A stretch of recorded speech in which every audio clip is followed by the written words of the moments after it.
Hai, Assalamualaikum. Kembali lagi bersama saya, Ayu Rahayu dengan NIM 1930106007. Pada video kali ini ada 4 indikator yang akan saya bahas. Yang pertama, analisis makanan hewan.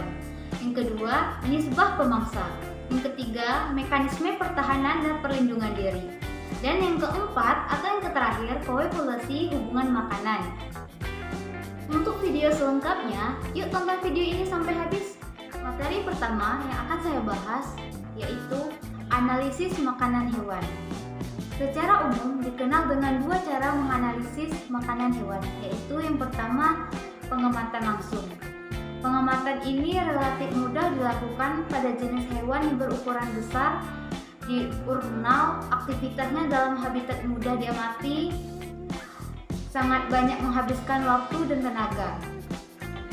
Pengamatan langsung dapat memberikan informasi yang akurat. Yang kedua, pengamatan tak langsung. Analisis isi lambung. Analisis isi kandungan relatif yang belum dicerna yang terdapat di bagian anterior saluran pencernaannya atau tembolok atau lambung. Isi lambung diidentifikasi macamnya dan aspek kuantitatif dapat dinyatakan secara numerikal atau jumlah, atau gravimetrik berat, ataupun volumetrik isi. Cara penelusuran radioistop.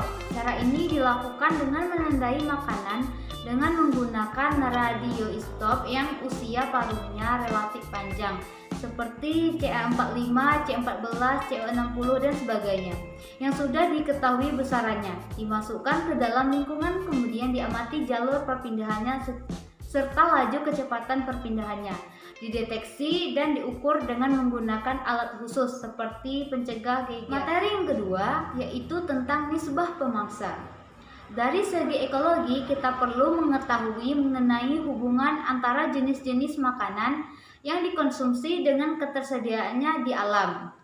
Hal ini dapat dihitung dari nisbah pemangsa atau dilambangkan dengan N besar dan P kecil. Rumus dari nisbah pemangsa ini yaitu NP sama dengan proporsi atau persen jenis makanan yang dikonsumsi dibagi dengan proporsi atau persen jenis makanan yang terdapat di lingkungan.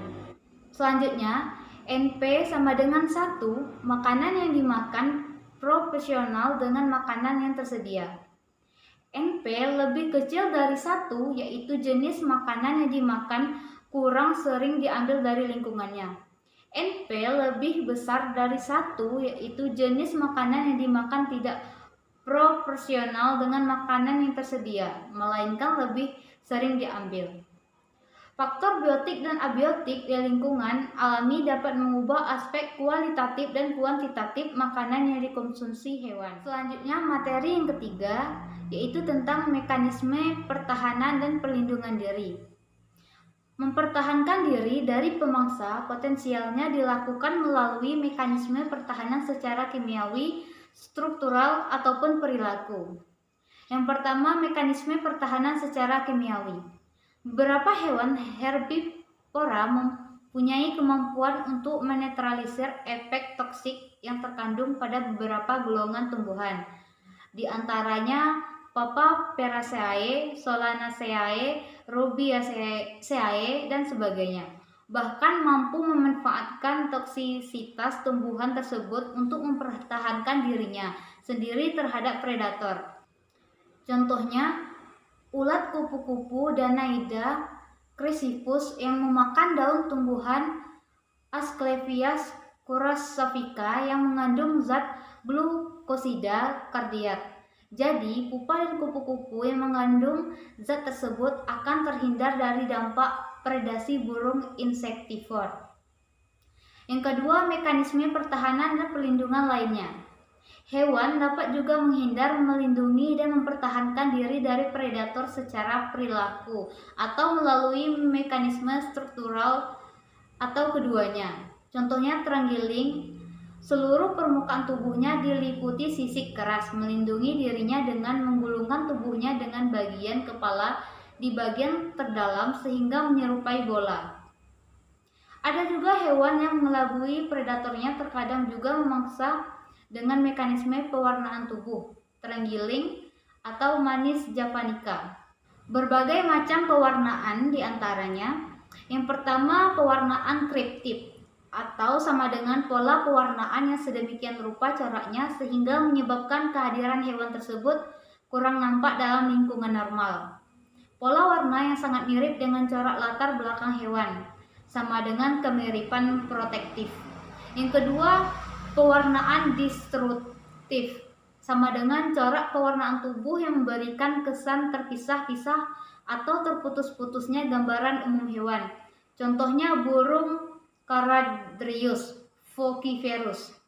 Yang ketiga, pewarnaan obliteratif, sama dengan warna bagian tubuhnya yang paling terdedah pada cahaya berwarna lebih gelap karena kaya pigmen melanin, biasanya back dorsal, sedangkan warna bagian tubuh yang kurang terdedah warnanya lebih terang.